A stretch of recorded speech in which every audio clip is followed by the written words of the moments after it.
Hi friends, this is Mahesh. Welcome back to my channel Telugu local fact. ఈరోజు మనం మరో interesting మూవీని ఎక్స్ప్లెయిన్ చేసుకోబోతున్నాం. అండ్ ఇంతవరకు మీరు నా ఛానల్ సబ్స్క్రైబ్ చేసుకోకపోతే ఇప్పుడే సబ్స్క్రైబ్ చేసుకోండి. మూవీ స్టార్టింగ్లోనే మనకు ఒక ఎడార్ చూపిస్తారు. ఎడార్లో ఒక ట్రైన్ వెళ్తుంది. అండ్ అందులో జాక్ అనే ఒక వ్యక్తి ఉంటాడు. అతను ఎక్కడికో ప్రయాణం చేస్తూ ఉంటాడు. అప్పుడే అదే ట్రైన్లో జాక్ ముందు ఒక లేడీ తన బిడ్డతో కూర్చొని ఉంటుంది. చూస్తే చాలా పేదదానిలా ఉంటుంది. అండ్ చాలా ఆకలితో కూడా ఉంటుంది. కాసేపు తర్వాత ఆ ట్రైన్ ఒక స్టేషన్లో ఆగుతుంది. అక్కడ జాక్ దిగుతూ తన దగ్గర ఉన్న బ్రెడ్ని ఆ లేడీకి ఇస్తాడు. తర్వాత అతను ట్రైన్ దిగిపోతాడు. కానీ జాక్ దిగిన ప్లేస్లో అసలు ఒక్క మనిషి కూడా కనిపించడు. జాక్ ఇక్కడ దిగే ముందు ఒక వెహికల్ని బుక్ చేసి ఉంటాడు. కానీ ఆ వెహికల్ ఎంతసేపు అయినా సరే అక్కడికి రాదు. ఆ పక్కనే ఉన్న ఒక షాప్ దగ్గరికి జాక్ వెళ్ళి ఇక్కడ టాయిలెట్స్ ఎక్కడ ఉంటాయి అని అడుగుతాడు. అక్కడ మనిషి అక్కడ ఉన్న భాషలో సమాధానం చెప్తాడు. కానీ అతను చెప్పేది అయితే జాక్ అసలు అర్థం కాదు. కాబట్టి అతను చూపించే చేయి డైరెక్షన్ వైపు వెళ్తాడు. అక్కడ ఒక టాయిలెట్ కనిపిస్తుంది. సో అక్కడ తన పని ముగించుకుంటాడు. కొద్దిసేపటి తర్వాత జాక్ బుక్ చేసిన వెహికల్ అక్కడికి వస్తుంది. ఆ వెహికల్ డ్రైవర్ పేరు కీతు. సో జాక్ ఆ వెహికల్ ఎక్కి తను వెళ్లాల్సిన డైరెక్షన్ చెప్తాడు. సో ఆ డ్రైవర్ ఆ డైరెక్షన్లో తీసుకొని వెళ్తాడు. కానీ దారి మధ్యలో జాక్కి అండ్ కీతుకి చిన్న గొడవ అవుతుంది వెహికల్ రెంట్ విషయంలో. కీతు ఫిక్స్డ్ రేట్ కాకుండా కాస్త ఎక్కువగా అడుగుతాడు. కానీ జాక్ మాత్రం ఆ ప్లేస్ కొత్త కనుక ఇంకా చేసేదేమీ లేక తను ఎంతకు చెప్తే అంత ఇవ్వడానికి రెడీ అవుతాడు. అలా వాళ్ళు వెళ్తుండగా కారులో వేడి బాగా ఎక్కువ అవుతుంది. సో జాక్ ఏమో ఏసీ పెంచమని చెప్తాడు. దానికి చిరాకు పడే డ్రైవర్ ఇలా చెప్తాడు, బాబు ఇది సిటీ కాదు అండ్ ఈ షోరూమ్ కార్ కాదు, ఇందులో ఏసీ పెంచితే ఇంజన్ ఖరాబ్ అవుతుంది అని చెప్తాడు. అలా వాళ్ళు కాస్త దూరం వెళ్ళాక ఆ కార్ టైర్ పంచర్ అవుతుంది. సో ఆ కార్ టైర్ మార్చడానికి కీతుకి హెల్ప్ చేస్తాడు జాక్. అలా టైర్ చేంజ్ చేశాక మళ్ళీ వాళ్ళిద్దరూ బయలుదేరుతారు. అలా రాత్రి అవుతుంది. సో ఎలాగ రాత్రి అయింది కదా, ఇద్దరం కార్ ఇక్కడే ఆపి రెస్ట్ తీసుకుందాం, మళ్ళీ మార్నింగ్ జర్నీ కంటిన్యూ చేద్దాం అని డిసైడ్ అవుతారు. అప్పుడు కీత్ ఏమో జాక్ని అడుగుతాడు, అసలు ఆ ఊర్లోకి నువ్వు ఎందుకు వచ్చావు, అక్కడ నీకేం పని అని అడుగుతాడు. ఎందుకంటే ఆ ఊరికి చాలా తక్కువ మంది వెళ్తారు. సో నువ్వు కూడా ఎందుకు వెళ్తున్నావు అని తెలుసుకోవాలనే ఇలా అడుగుతున్నా అని అంటాడు. సో దానికి జాక్, నేను అక్కడి నుంచే నా కొత్త జీవితాన్ని స్టార్ట్ చేయాలి అని అనుకుంటున్నాను అని సమాధానం ఇస్తాడు. సో అలా మార్నింగ్ అవుతుంది. సో మళ్ళీ వాళ్ళ జర్నీని స్టార్ట్ చేస్తారు. ఈసారి కీత్ పడుకొని ఉంటే జాక్ ఏమో కార్ డ్రైవ్ చేస్తూ ఉంటాడు. కారులో మళ్ళీ వేడి బాగా ఎక్కువ అవుతుంది. సో జాక్ ఏసీని కాస్త పెంచుతాడు. సో దానితో కార్ సడన్గా ఆగిపోతుంది. వెంటనే కీత్ నిద్రల నుంచి లేస్తాడు. సో అతనికి అర్థమైపోతుంది అసలు యాక్చువల్గా ఏం జరిగింది అని. దానితో వాళ్ళిద్దరూ ఆడార్లో ఇరుక్కుపోతారు. డ్రైవర్ కీత్ వెళ్ళి కార్ ఇంజన్ని రెడీ చేయడానికి ట్రై చేస్తాడు. జాక్ మాత్రం అలా చుట్టుపక్కల తిరిగి అన్నీ చూస్తూ ఉంటాడు. సో ఒక దగ్గర అతనికి చాలా విచిత్రమైన రాళ్ళు కనిపిస్తాయి. సో అవి ఏంటా అని దగ్గరగా వెళ్ళి చూస్తాడు. అప్పుడే తనకి అర్థమైపోతుంది అవి రాళ్ళు కాదు బంగారం అని. సో వెంటనే కీత్ని పిలుస్తాడు. కీత్ కూడా వచ్చి ఆ రాళ్ళని చెక్ చేస్తాడు.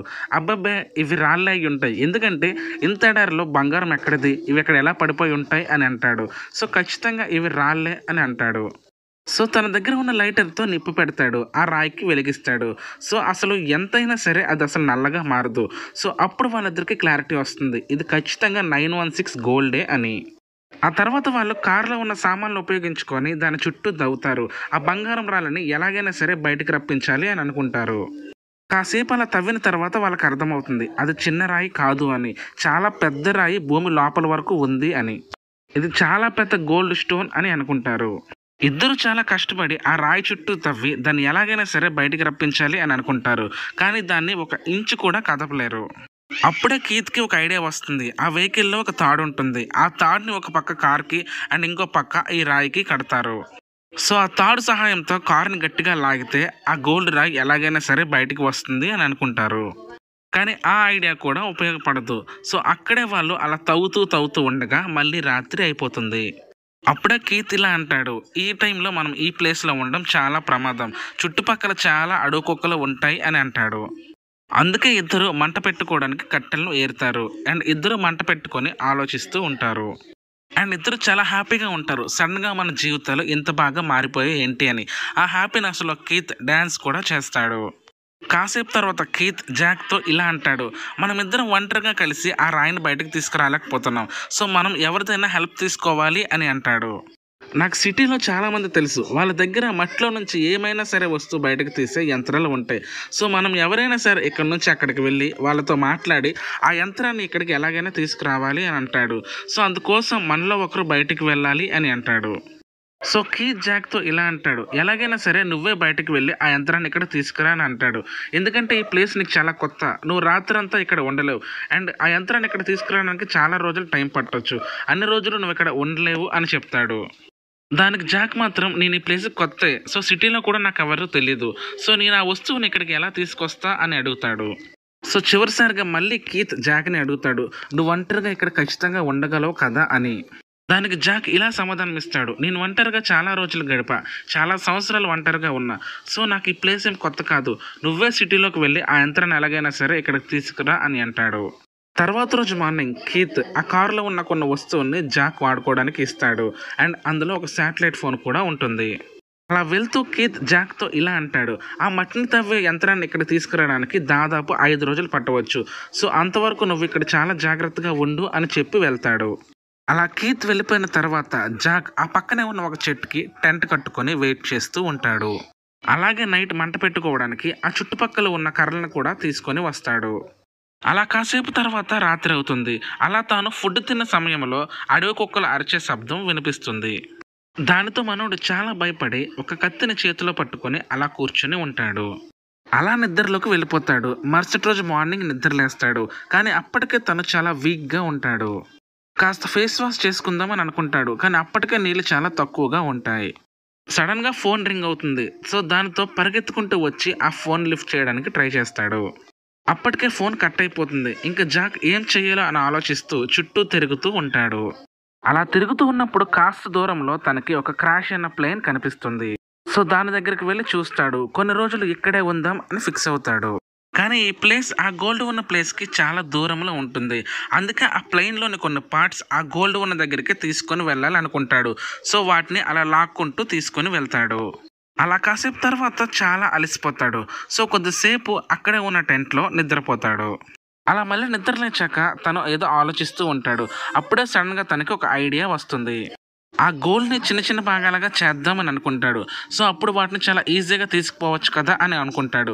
వెంటనే ట్రై చేస్తాడు, కానీ అది చాలా పెద్ద మొక్క అయిపోతుంది. సో అంతలోనే సడన్గా కీత్ నుంచి ఫోన్ వస్తుంది. అందులో కీత్ ఇలా అంటాడు, ఇప్పుడు మన కార్ ఇంజిన్ పాడైంది, అది రిపేర్ అవ్వడానికి చాలా సమయం పడుతుంది. సో నేను నీ దగ్గరికి ఆ మిషన్ తీసుకురావడానికి మరికొంత సమయం పట్టవచ్చు. సో అంతవరకు నువ్వు ఆ గోల్డ్ పక్కనే ఉండు, ఆ గోల్డ్ని జాగ్రత్తగా చూసుకో అని చెప్తాడు. అప్పుడు జాక్ అంటాడు, నేను ఆ గోల్డ్లో కొంత భాగాన్ని విరగ్గొట్టాను అని చెప్తాడు. ఆ రోజు నైట్ జాక్ ఆ గోల్డ్ పక్కనే మంట వేసుకొని కూర్చుని ఉంటాడు. అదే సమయంలో అక్కడికి ఒక అడవి కుక్క వస్తుంది. సో దాన్ని తరమడానికి జాక్ ఆ అగ్గిని ఉపయోగిస్తాడు.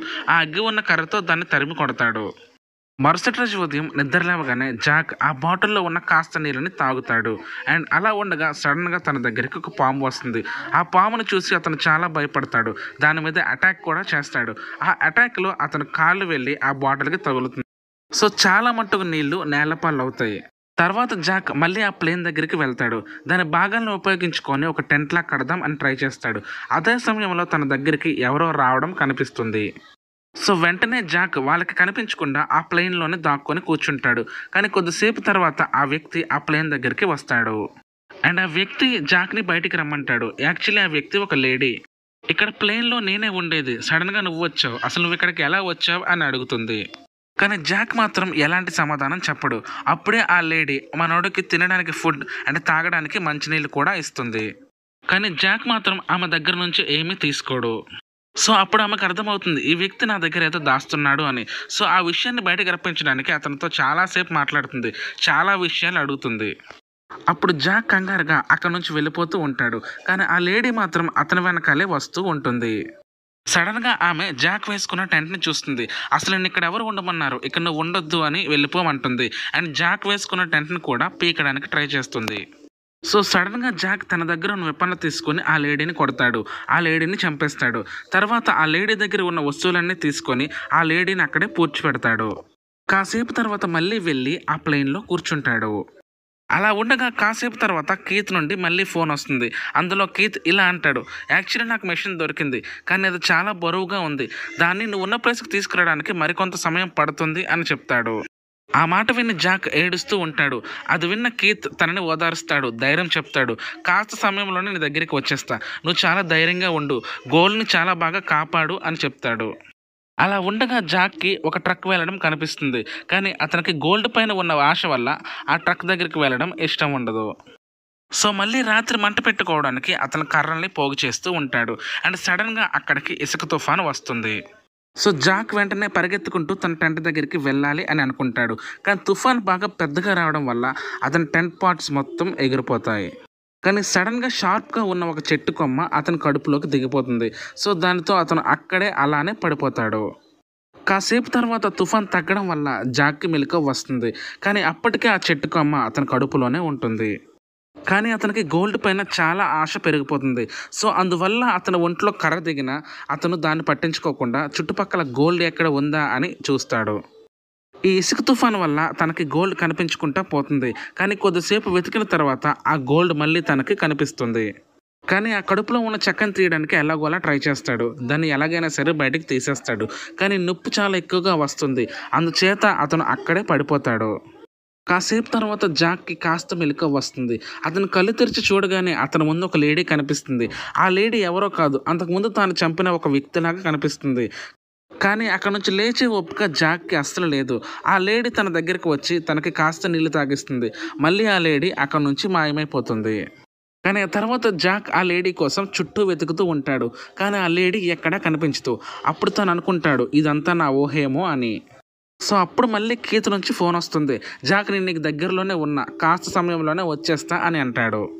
మళ్ళీ ఆ లేడీ జాక్కి కనిపిస్తుంది. తనకి హెల్ప్ చేయడానికి తన చేతినిస్తుంది, పైకి లేపడానికి ట్రై చేస్తుంది. కానీ జాక్కి ఆ గోల్డ్ పైన ఆశ చాలా పెరిగిపోతుంది. సో నువ్వు ఇక్కడ నుంచి వెళ్ళిపో అని ఆ ముసలావిడ పైన గట్టిగా అరుస్తాడు. ఆ ముసలావిడ అక్కడ నుంచి వెళ్ళిపోతూ నా సిస్టర్ని ఇక్కడ ఎక్కడైనా చూసారా అని అడుగుతుంది. నిజానికి తన సిస్టర్ ఎవరో కాదు, జాక్ అంతకుముందు చంపిన ఒక లేడీనే. జాక్ అసలు ఆమెకు ఏమీ చెప్పడు. ఆ తర్వాత ఆ లేడీ అక్కడ నుంచి వెళ్ళిపోతుంది. తర్వాత జాక్ దగ్గరికి చాలా అడవి కుక్కలు వస్తాయి. తన ఒంటి నిండా గాయాలు అవ్వడం వల్ల అతని చుట్టూ చాలా కుక్కలు చేరుతాయి. అప్పుడే జాక్ కీత్కి ఫోన్ చేసి నువ్వు ఎక్కడున్నా త్వరగా రా అని అంటాడు. అప్పుడు కీత్ నేను నీకు దగ్గరలోనే ఉన్నా అని అంటాడు. అప్పుడు జాక్ ఏడుస్తూ నువ్వెక్కడున్నా సరే త్వరగా రా కీత్ అని అరుస్తాడు. ఇక్కడే మనకు ట్విస్ట్ తెలుస్తుంది. యాక్చువల్లీ కీత్ జాక్కి కాస్త దూరంలోనే ఉంటాడు. దూరం నుంచి జాక్ని అబ్జర్వ్ చేస్తూ ఉంటాడు. అప్పుడే అక్కడ ఉన్న అడవి కుక్కలు జాక్ పైన అటాక్ చేస్తాయి. అతన్ని చంపి తినేస్తాయి. ఇదంతా దూరం నుంచి కీత్ చూస్తూ ఉంటాడు. కానీ జాక్ దగ్గరికి అస్సలు రాడు. అలా అక్కడ నుంచి అడవి కుక్కలు జాక్ని లాక్కుంటూ వెళ్ళిపోతాయి. అదే సమయంలో కీత్ ఆ గోల్డ్ని బయటకు తీసే మెషిన్ని తీసుకొని వస్తాడు. అలా కీత్ దిగిన తర్వాత ఒకసారి జాక్ని చూస్తాడు. తర్వాత వెహికల్లో నుంచి ఏదో తీసుకోవాలని వెహికల్ దగ్గరికి వెళ్తాడు. అప్పుడే సడన్గా ఒక బాణం వచ్చి కీత్ గుండెల్లో దిగిపోతుంది. కానీ ఆ బాణం ఎవరేసారో చూద్దామని చుట్టూ చూస్తూ ఉంటాడు. కానీ కీత్కి అసలు ఎవరూ కనిపించరు. అలా అతను కింద పడిపోతాడు. యాక్చువల్లీ ఆ బాణం వేసింది ఆ లేడీనే. ఆ లేడీ తన సిస్టర్ కోసం జాక్ని అడిగినప్పుడే తనపై అనుమానం వస్తుంది. సో దూరం నుంచి జాక్ని అనుమానిస్తూ ఉంటుంది. అతని అబ్జర్వ్ చేస్తూ ఉంటుంది. అలా ఆమె వెతుకుతుండగా అక్కడ ఉన్న గోల్డ్ కూడా ఆమెకు కనిపిస్తుంది. కానీ అలానే అక్కడ వెయిట్ చేస్తూ తగిన సమయం కోసం ఎదురు చూస్తూ ఉంటుంది. ఇంకా జాక్ అలా అయిపోగానే కీత్ రావడం చూసి ఆ బాణాన్ని కీత్ వైపు వేస్తుంది. సో కీత్ కూడా అయిపోతాడు. అప్పుడు ఆ గోల్డ్ మొత్తం ఈ లేడీ సొంతం అయిపోతుంది. మనకి ఆశ ఉండాలి, కానీ మనల్ని మనం చంపుకునేంత ఆశ ఉండకూడదు. ఈ సీన్తో ఈ మూవీ ఎండ్ అవుతుంది.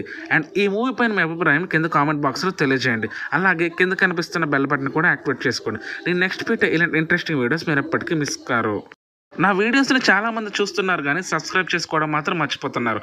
మీరు సబ్స్క్రైబ్ చేసుకుంటే నాకు అదొక ఎంకరేజ్మెంట్గా ఉంటుంది. Please like, share and subscribe. Thanks for watching.